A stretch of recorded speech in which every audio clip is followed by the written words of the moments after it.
muncul sekarang itu membeda-bedakan. Ini majelis ustadz kami, nggak boleh ente masuk. Ini majelis kami, ente nggak boleh masuk. Besok kita bakar aja Pak sekalian.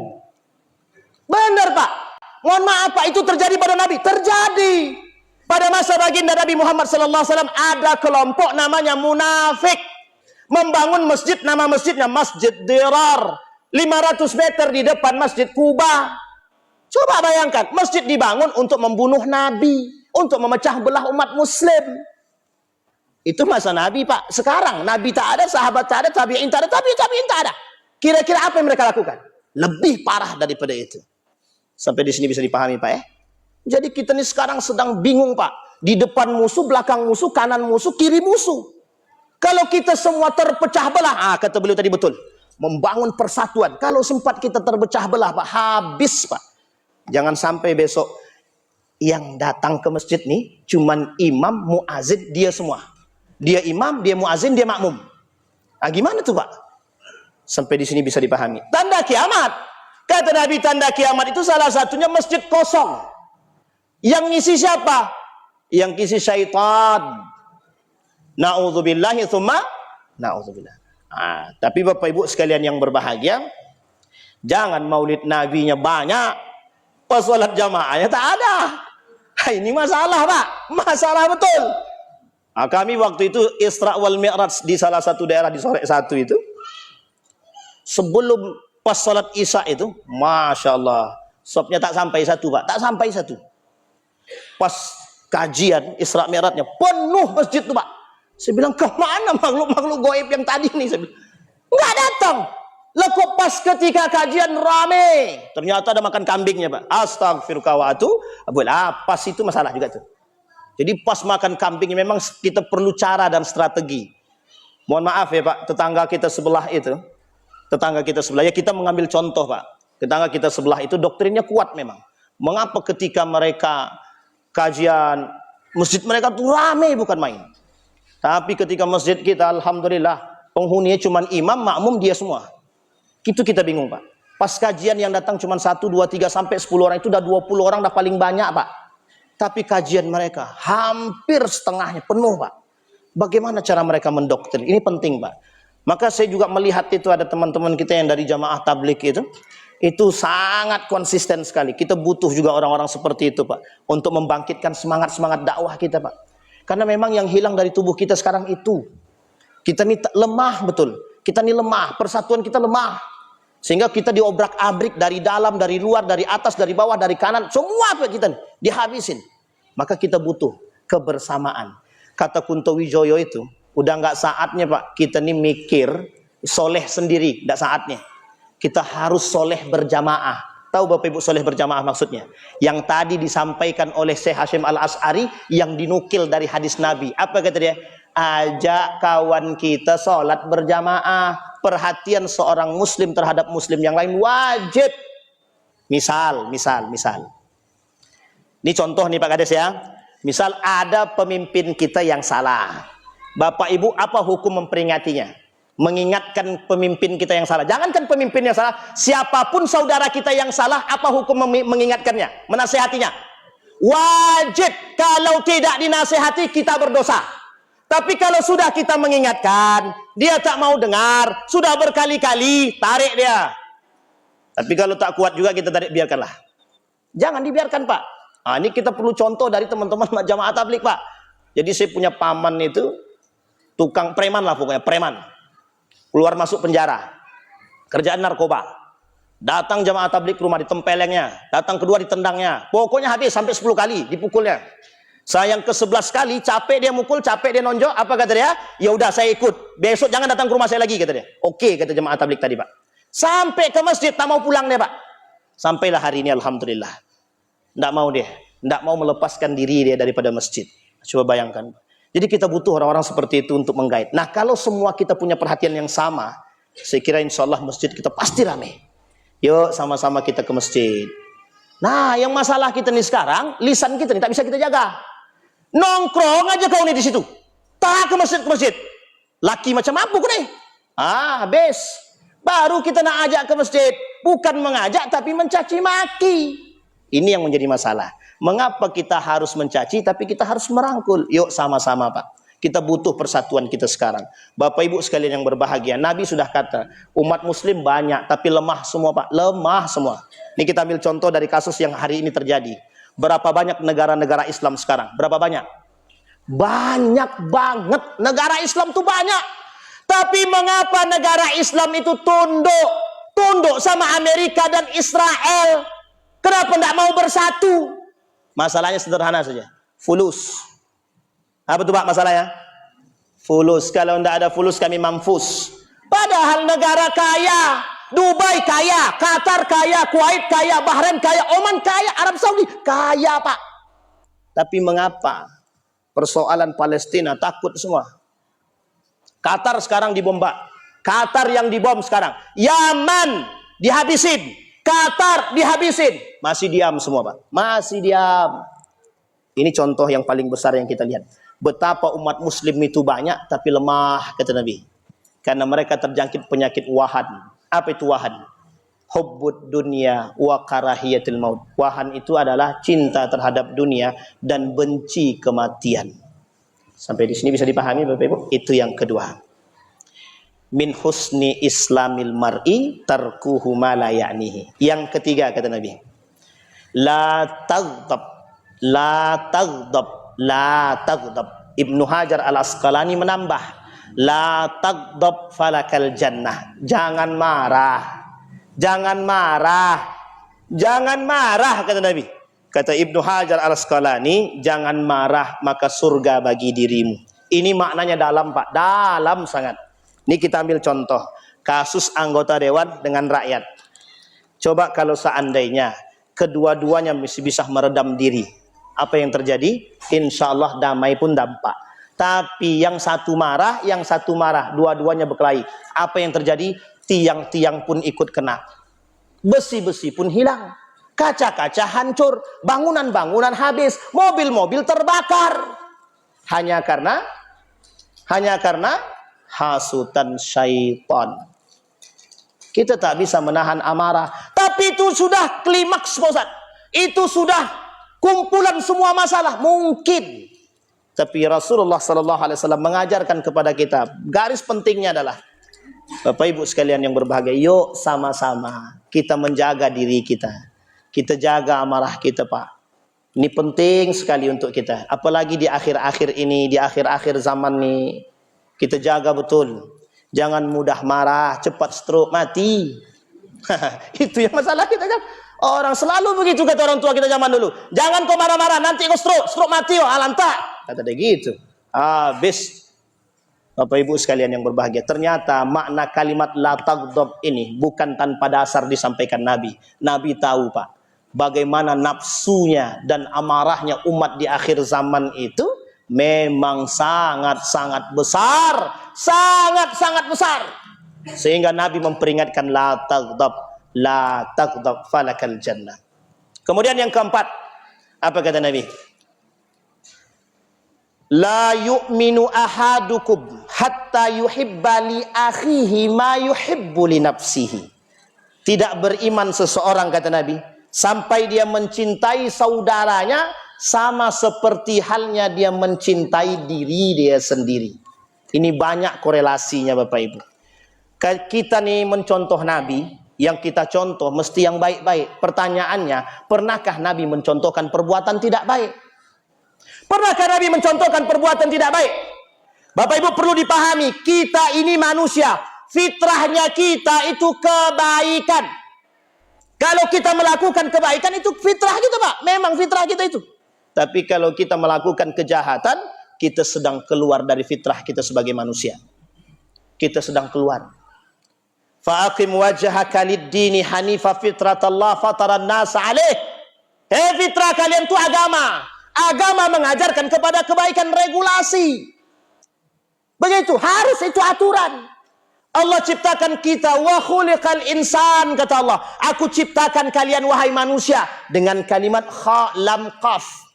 Apa maksudnya? Allah pengen yang diciptakan ini berakhlak. Apa kata ketika Allah berkomunikasi dengan malaikat? Apa kata malaikat? Engkau akan menciptakan manusia di muka bumi ini yang akan melakukan pertumpahan darah. Apa jawaban Allah? Aku lebih tahu daripada dirimu, kata Allah. Ditembak langsung malaikat. Aku lebih tahu daripada. Apa maksudnya, Pak? Allah menciptakan manusia berakhlak. Allah menciptakan manusia beradab. Lah kalau ada manusia yang tidak beradab, berarti mohon maaf, sedang keluar daripada fitrah dia sebagai seorang manusia. Berarti yang korupsi itu sedang keluar fitrahnya sebagai kemanusiaan, Ustaz? Mungkin. Kita doakan biar kembali. Kalau mereka yang minum khamar, mungkin sedang melenceng. Kalau mereka sedang berzina, mungkin sedang keluar. Kita penting, Pak, mengingatkan hal-hal tersebut yang baik bagi kita. Nabi mencontohkan hal demikian. Bahkan Nabi mengatakan dalam hadis Nabi itu, hal-hal tersebut, kata Nabi, di akhir zaman akan kalian temukan, kata Nabi. Semua terjadi. Dan apa yang kita lihat hari ini, itu bagaikan air yang mengalir deras. Betapa kencangnya perubahan dunia hari ini, semua yang sifatnya kemaksiatan, kemungkaran berjalan seperti sedianya, Pak. Kita susah untuk membendung, bahkan kita takut untuk mengatakan kebenaran tersebut. Hari ini semua kemaksiatan itu berusaha, diusahakan untuk dinormalkan. Kita hanya bisa berdiam diri. Tapi memang kata Nabi, di akhir zaman itu kalau Anda tak sanggup berbuat lebih, maka sebaiknya Anda uzlah atau Anda berdiam diri. Karena ada 3 hal kata Nabi. Yang pertama, ketika Anda melihat kemungkaran, lawan, Pak. Yang kedua, kalau Anda tak sanggup melawan, Anda harus diam. Kalau Anda tidak sanggup juga dan tak berani diam dan takut akan terjerumus dalam kesalahan, maka yang ketiga, beruzlahlah. Pindah, Pak. Pindah.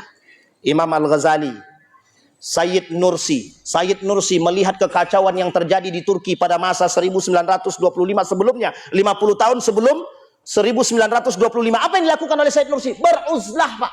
Beruzlah saja dia ditangkap dan dibunuh. Bayangkan, ketika kekacauan terjadi di Turki, ketika Kemal Atatürk naik menjadi seorang pemimpin, semua ulama-ulama garis lurus dibunuh, Pak.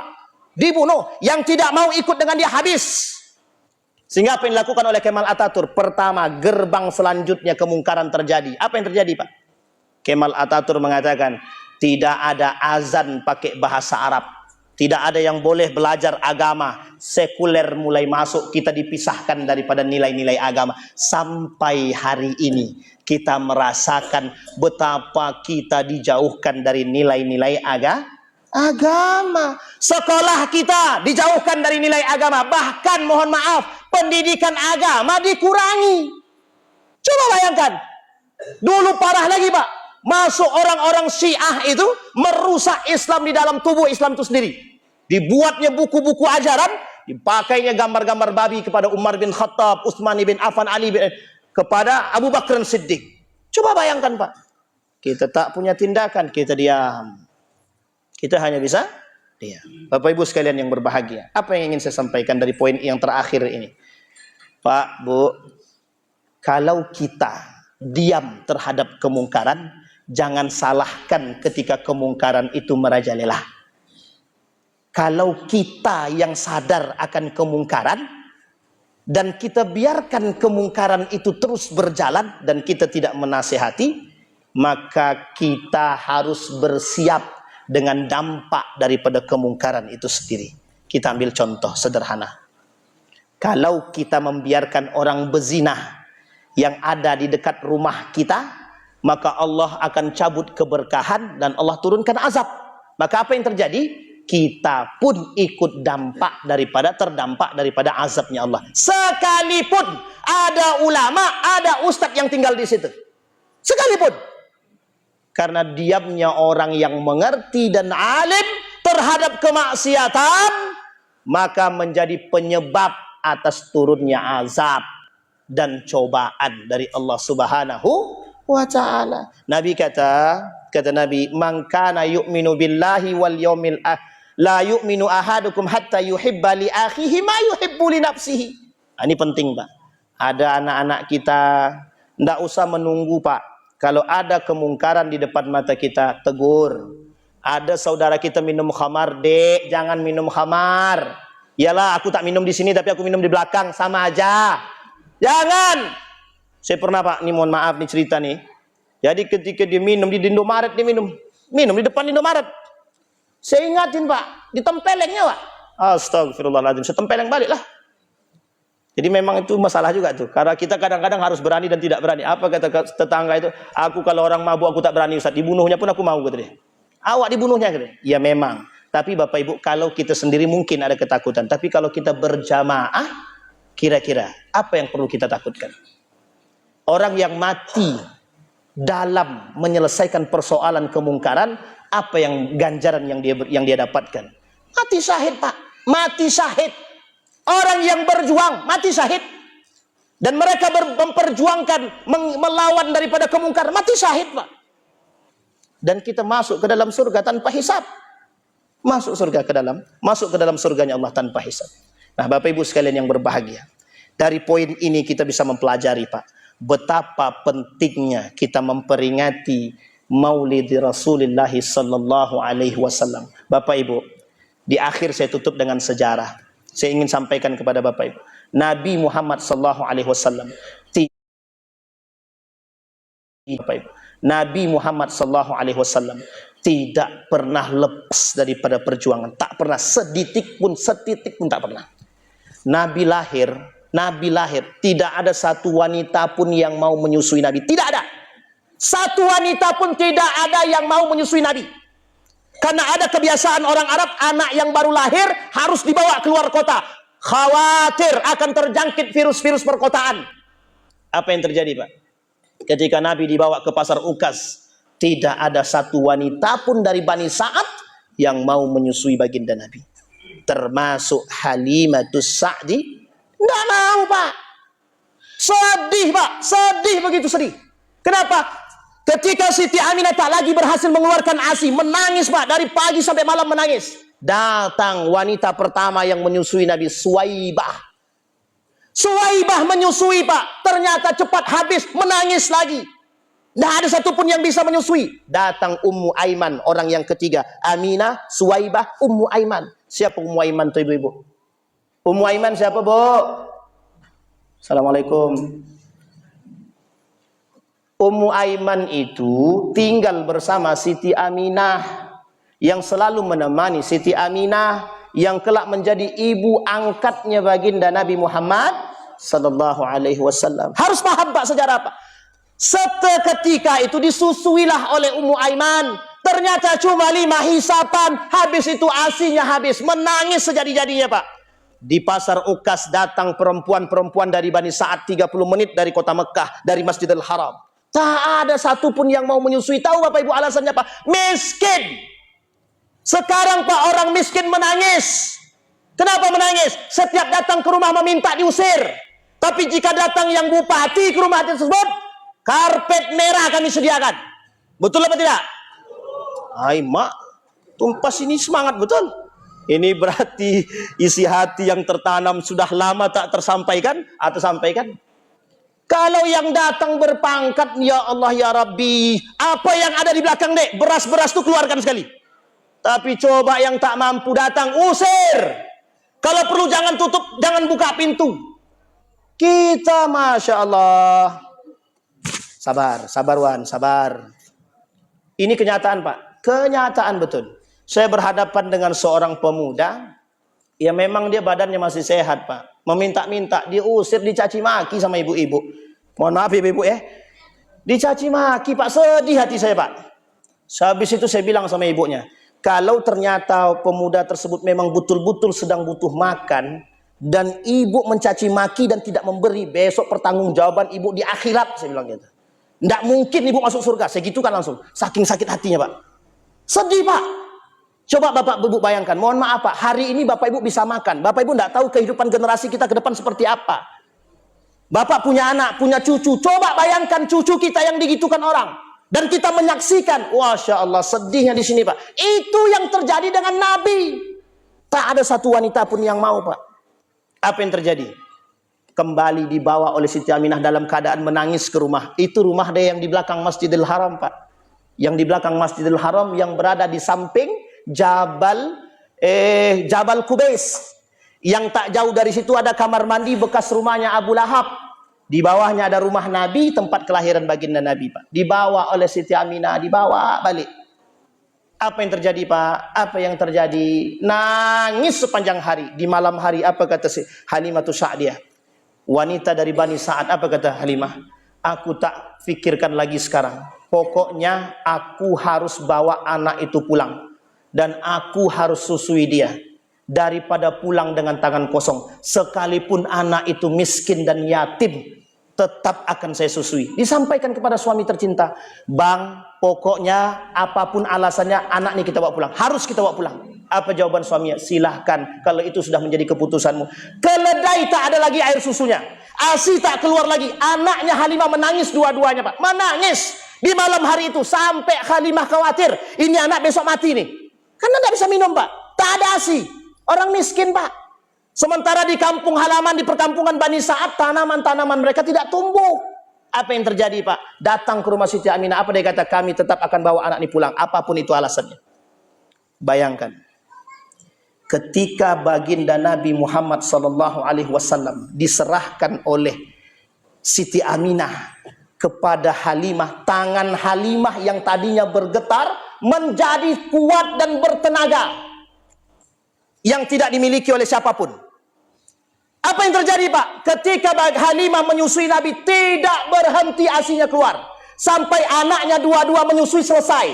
Keledai yang tadi sudah dikatakan tidak mengeluarkan ASI, keluar ASI. Itulah keberkahan baginda Nabi. Pak, lahirnya Nabi itu api kesyirikan di muka bumi ini, yang 1000 tahun tidak pernah padam, api Majusi, padam ketika baginda Nabi lahir. Yang mitosnya tidak ada satupun yang bisa memadamkan api Majusi ini, Zoroaster ini. Di Persia Nabi lahir mati, Pak. Bayangkan, Raja Kisra yang tak pernah terkalahkan, Nabi lahir kalah dia, Pak. Tumbang. Raja Abraha yang tidak senang dengan Ka'bah tunduk, habis. Di masa kelahiran baginda Nabi Muhammad. Bapak Ibu, pertanyaan saya, tidakkah kita mau mengambil keberkahan dari orang yang paling berkah di muka bumi ini? Apa kata seorang penyair itu mengatakan? Ya man nahnu awla bihubbihi ba'dallahi. Wahai orang yang sangat paling mulia untuk kami cintai setelah daripada Allah. Kata begitu. Siapa mereka? Siapa dia, Pak? Baginda Nabi Muhammad SAW. Apa yang terjadi dengan Halimah Sa'diyah? Ketika dia pulang, Pak, dia pulang bawa Nabi yang tadinya Bani Sa'ad yang tadi yang sudah pulang itu dilewatkan oleh, dalam sejarah, dalam kitabnya Rahik Al-Maktum itu dilewatkan, Pak. Saking kencangnya berjalannya Halimah Sa'diyah. Dan unik lagi, apa yang terjadi? Halimah melihat ke atas, ternyata mereka tidak kepanasan sama sekali. Sama seperti kita hari ini, Pak, mencintai Nabi tapi kita tak kepanasan. Ya karena ada kipas. Tak kepanasan, Pak. Sepanjang jalan bingung, kok enggak panas, yang lain kepanasan. Kata Halimah, ditengok ke atas, ternyata ada awan yang selalu menaungi dia, Pak. Bayangkan, hidup Nabi. Nabi hidup semasa hidup perjuangan, Pak. 2 bulan ayah meninggal. 2 bulan, Pak, ayah meninggal. 6 tahun ibu meninggal. Tak lama kemudian kakek meninggal, paman meninggal. Sebatang kara, Pak. Perjalanan Nabi. Maka Nabi mohon maaf. Apa alasan Nabi? Mohon maaf, Pak, ini kita tak mendahului Allah. Tapi mengapa Allah meyatimkan baginda Nabi Muhammad SAW? Agar Nabi bisa memunculkan karakter keyatiman dalam diri dia, Pak. Dan bagaimana mencintai anak yatim dan orang miskin. Dan Nabi sadar karena diri dia pernah berada di tempat tersebut. Satu ketika kharajan Nabi yaumal id. Kharajan Nabi yaumal id. Ketika Nabi keluar dari rumah di hari Idul Fitri itu, Nabi lihat fara asabiyan yabki. Nabi tengok ada anak kecil nangis. Ditanya sama Nabi, kenapa engkau nangis? Bapakku meninggal, ibuku menikah lagi dan aku ditinggal, kata anak tersebut. Aku melihat anak-anak semua berpakaian bagus, sementara aku tidak punya. Apa kata Nabi? Maukah engkau aku angkat menjadi anakku? Ali pamanmu, Fatimah saudaramu, Hasan wal Husain saudaramu. Bahagia hati anak tersebut, Pak. Itu yang kita butuhkan sekarang, Pak. Bukan hasil rakyat yang diambil, yang dirusak, yang dimakan sendiri. Sampai 978 triliun, itu pertanggungjawabannya gimana, Pak? Kalau semua kita ini bersaksi di hadapan Allah, Pak, itu malingnya ya Allah. Dan kami bersaksi 978 triliun, Pak. Coba bayangkan. Apa tak tersiksa kita semua? Makanya anak baru lahir punya. Nah, itu jangan sampai ke situ belaka itu, Pak. Tapi memang begitu faktanya kan gitu. Sampai sini paham Pak? Kita butuh. Maka yang saat ini yang kita butuhkan revolusi revolusi. Perjalanan Nabi Pak, wallahi perjalanan Nabi merubah karakter Majusi. Saya katakan Bapak Ibu, Majusi itu syirik Pak. Di dalam Al-Quran ada 3. Ada kafir, kafir itu ada 2. Ada Yahudi, ada Nasrani. Dan ada yang kedua namanya musyrikun. Musyrikun itu orang Persia, Majusi. Yang ketiga mukmin Pak, Muslim. Kita Muslim. Ada musyrik, ada kafir. Kafir Yahudi Nasrani, musyrik itu Majusi. Majusi itu siapa? Persia pada masanya. Yang ketiga kita Muslim Pak. Kita ini orang Muslim Pak. Kita mencontohi Nabi. Dan Nabi risalah keislaman dibawa oleh Nabi memperbaiki akhlak Pak. Memperbaiki akhlak. Bayangkan yang tidak disukai oleh orang kafir Quraisy terhadap Nabi apa? Merubah sistem yang sudah terbentuk dirubah sama Nabi. Apa itu rubahnya? Budak tak ada lagi. Jadi ketika Nabi merubah, pokoknya kata Nabi, mudah dimuliakan. Jadi ketika Bilal bin Rabah masuk ke dalam Islam, tidak ada bedanya antara Bilal, antara Nabi, antara Abu Bakar, antara Siti Khadijah. Tidak ada bedanya Pak. Kenapa? Sama-sama. Kata Nabi, yang membedakan itu cuma ketakwaan. Yang membedakan kita dengan yang lain cuma ketakwaan. Itu yang terjadi Pak. Makanya mohon maaf. Yang membedakan umat muslim dengan muslim yang lain hanya ketakwaan, bukan yang lain, bukan ras, bukan tahta, bukan jabatan, bukan kekayaan. Tapi Imam Al-Ghazali bilang begini, Innad darahima taksur rijala mahabatan wa majalasah, kata Imam Al-Ghazali. Kelak yang membuat manusia mulia itu bukan lagi iman, kata Imam Al-Ghazali, tapi apa? Harta dan kekayaan. Ini Bapak Ibu, satu-satunya tempat yang tidak lagi membedakan antara setiap manusia, masjid. Kalau masjid sudah dijadikan tempat untuk membedakan, ini yang depan ini softnya untuk Pak Bupati, yang samping kanan untuk Pak Kapolres, yang belakang untuk Pak Camat, yang belakang lagi Pak Kades. Lah berarti yang paling miskin paling belakang Pak. Ini terjadi Pak, terjadi. Saya bercerita di fakta Pak. Ada orang duduk, orang biasa duduk di depan bupati, mau datang diusir. Saya bilang, ya Allah ya Rabbi, sebegitu tidak berharganya manusia di hadapan hanya karena kekuasaan dan jabatan. Hati-hati Pak, pertanggungjawaban. Kita butuh revolusi. Coba manusia berpikir, kita mencari bagaimana mengaplikasikan kehidupan yang dilakukan oleh Nabi dalam keseharian kita. Itu Pak.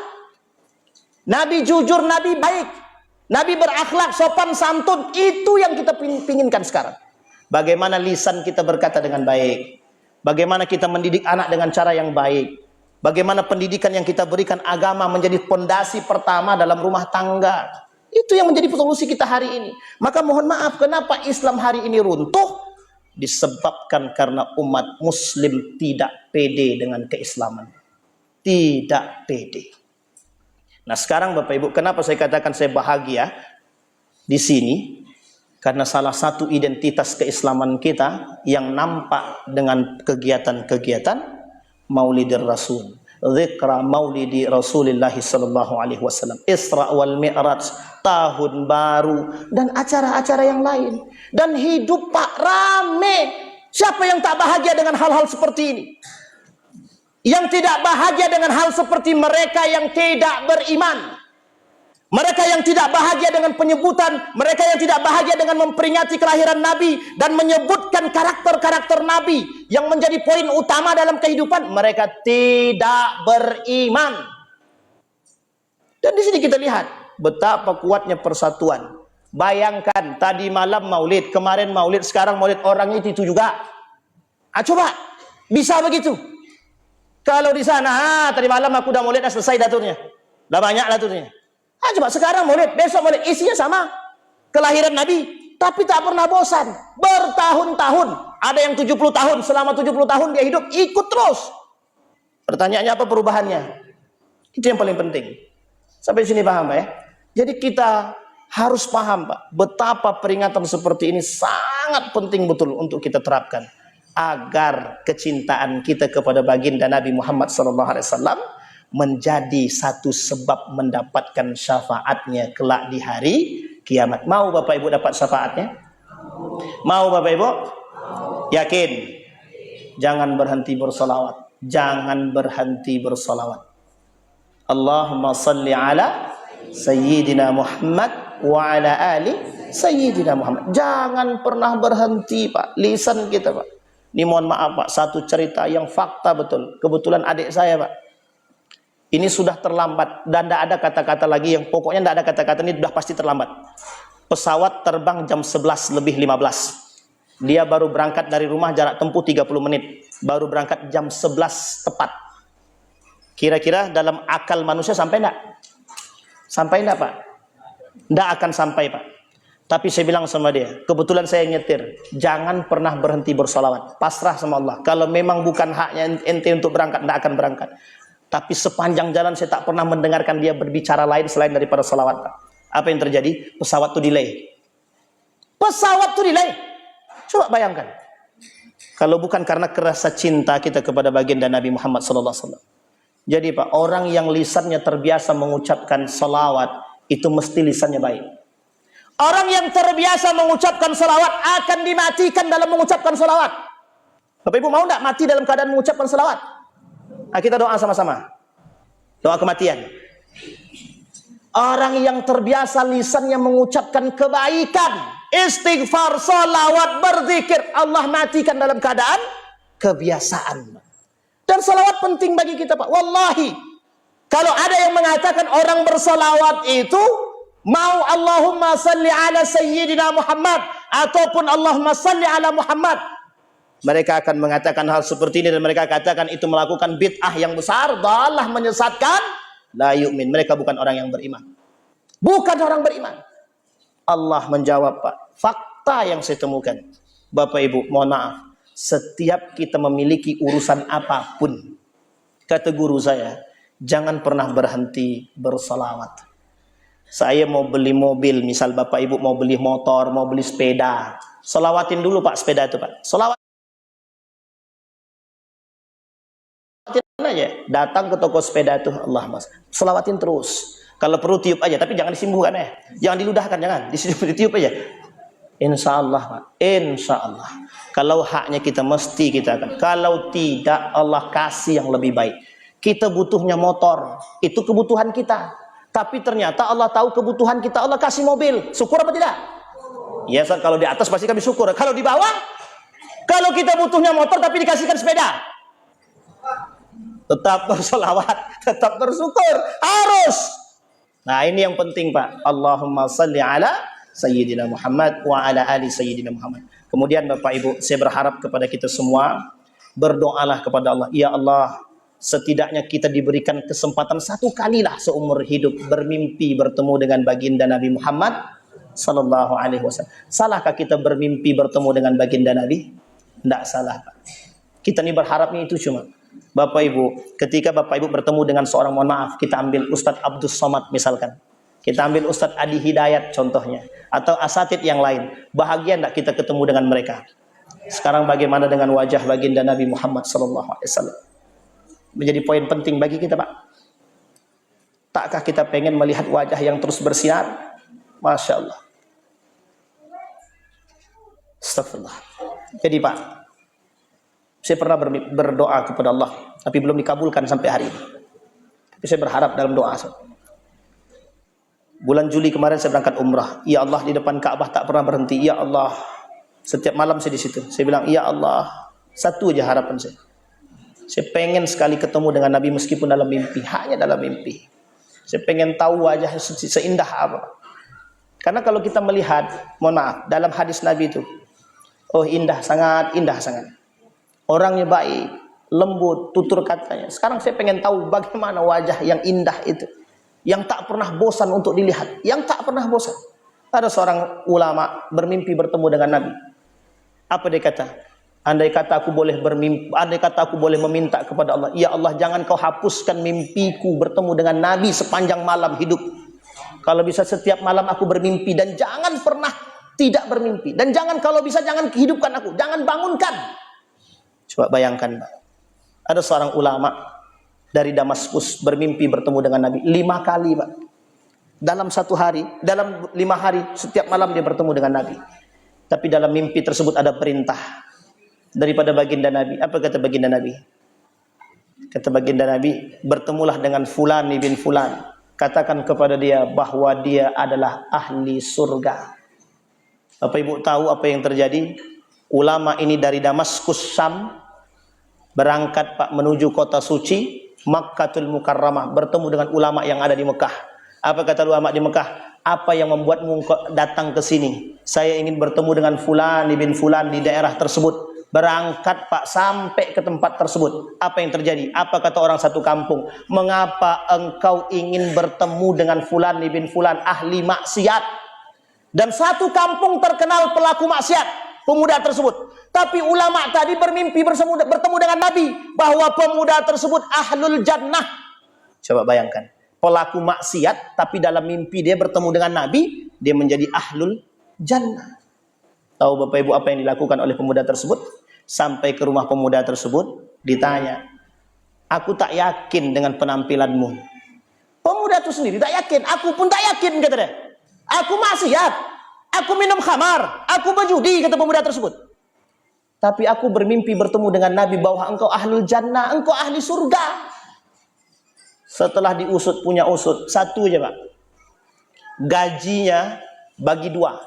Satu untuk anak istrinya setengahnya lagi untuk anak yatim dan janda yang ada di samping rumahnya. Coba bayangkan Pak. Kata Nabi ahlul jannah, dia ahli surga. Apa kata ulama dari Damaskus tadi? Dibawa pemuda ini menuju bait Masjidil Haram yang mereka tinggal 30 menit Pak dari Masjidil Haram, tapi kakinya tak pernah melangkah ke Masjidil Haram. Dibawa sama ulama Syam tadi, ulama Damaskus tadi, sampai ke depan Ka'bah, salat mereka 2 rakaat, yang pemuda tadi tak bangun lagi di sujud terakhir. Meninggal dunia. Indah enggak tuh Pak? Indah apa tidak? Meninggal di Masjidil Haram, 1, dalam keadaan sujud, 2, yang ketiga di depan Ka'bah, yang keempat didoakan sekian banyak manusia. Kira-kira ahlul jannah atau ahlul nar? Kita tidak tahu kehidupan kita seperti apa. Maka setidaknya Pak, biasakan lisan kita mengucapkan salawat dan berdoalah kepada Allah. Ya Allah, setidaknya kami punya generasi-generasi seperti apa yang engkau harapkan mengikuti baginda Nabi Muhammad sallallahu alaihi wasallam. Pak, Bu, biasakan berselawat. Basahkan, tiupkan ke ubun-ubun anak-anak kita Pak. Tiupkan di ubun-ubun kepalanya itu, tiupkan. Tapi jangan ludahkan, tiupkan. Kenapa demikian? Kita pengen punya generasi yang lisannya basah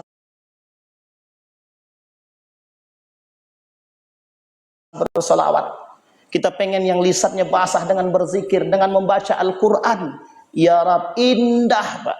Setiap kalimat yang kalian ucapkan, yang mereka ucapkan, Allahumma salli ala Muhammad wa ala ali Muhammad, atau Allahumma salli ala Sayyidina Muhammad wa ala ali Sayyidina Muhammad. Dari kecil kita biasakan Pak. Dari kecil kita biasakan. Betapa indahnya kita mendengar di rumah yang tak pernah lisan satu pun berhenti mengucapkan baginda Nabi Muhammad sallallahu alaihi wasallam. Kira-kira rumah seperti itu indah apa tidak? Rumah yang sempit jadi lapang karena hati dia lapang. Karena hati dia lapang. Karena ucapan Allahumma salli ala Muhammad wa ala ali Muhammad fil alamina innaka hamidum majid. Bapak Ibu sekalian yang berbahagia, saya tutup dengan satu hadis daripada baginda Nabi Muhammad sallallahu alaihi wasallam. Kata Nabi dalam hadisnya begini. Kata Ibnu Abbas, kuntu khalfan Nabi sallallahu alaihi wasallam. Aku berdiri di belakang Nabi.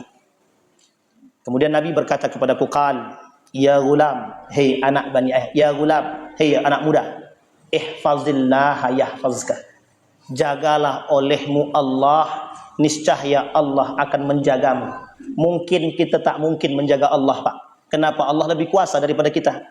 Tapi yang dimaksud apa? Yang dimaksud menjaga nilai-nilai agama. Kita sholat, usahakan sholat kita mencegah daripada perbuatan keji dan mungkar.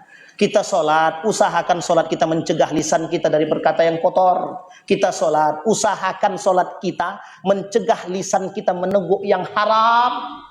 Kita sholat, usahakan sholat kita mencegah tangan kita dari mengambil yang bukan haknya. Kita sholat, usahakan sholat kita mencegah kaki kita melangkah ke tempat yang tidak baik. Kita sholat, usahakan sholat kita menjaga dan mencegah otak kita berpikir yang tidak baik. Kata Allah, kata Nabi, ihfazillah yahfazka. Jagalah olehmu nilai-nilai agama, Allah pasti jaga. Yang kedua, ihfazillah tajid tujahak. Engkau jaga nilai-nilai agama, kata Allah, aku berjanji, kelak engkau akan bertemu dengan diriku, engkau akan melihat wajahku, kata Allah. Orang yang berkeinginan melihat Allah, barang siapa yang ingin melihat Allah, falyamal amal saleh. Mereka harus beriman dan melakukan amal saleh. Kemudian yang ketiga, wa ini jitama'al qaumu ala an yadurruka la yadurruka bi syai'in illa qad kataballahu lak. Wa ini jitama'al qaumu, yang keempat, ala an yanfa'uka la yanfa'uka bi syai'in illa qad kataballahu alaik. Yang kelima, wa idza sa'alta fas'alillah. Yang keenam, wa idza sta'anta fasta'in billah. Kita urut dari yang pertama. Yang pertama, jaga nilai-nilai agama. Allah pasti jaga kita, Pak. Anak-anak kita, serahkan semua kepada Allah. Yang kedua, jagalah nilai-nilai agama, apapun itu. Kejujuran, kebaikan, tutur kata, sopan santun, jaga, Pak. Insya Allah, kita kelak akan bertemu dengan Allah dan diprioritaskan untuk bertemu dengan Allah. Yang ketiga, jika minta bantuan, minta sama Allah, Pak. Jangan minta sama dukun. Jangan minta sama dukun. Jangan minta sama manusia duluan. Minta sama Allah. Ikhtiar setelahnya. Yang ketiga, kalau minta bantuan, kata Allah, minta sama aku, kata Allah. Minta sama Allah. Aku akan bantu. Apa kata Allah? Ya gulam, ya ibna Adam. Kata Allah, ya ibna Adam, fala takhafanna min dhi sultan fa inna sultani bakian. Kata Allah, jangan takut dengan hal-hal seperti itu. Anda butuh apa? Kekuasaan. Aku penguasa di muka bumi ini, kata Allah. Aku penguasa sejagat raya, kata Allah. Minta sama aku. Wa idza sta'alta fas'alillah wa idza sta'an fasta'in billah. Kalau ada orang berkumpul ingin membahayakan dirimu, kata Nabi, niscaya mereka tidak akan mampu membahayakan dirimu kecuali yang sudah tertulis di Lauhul Mahfuz.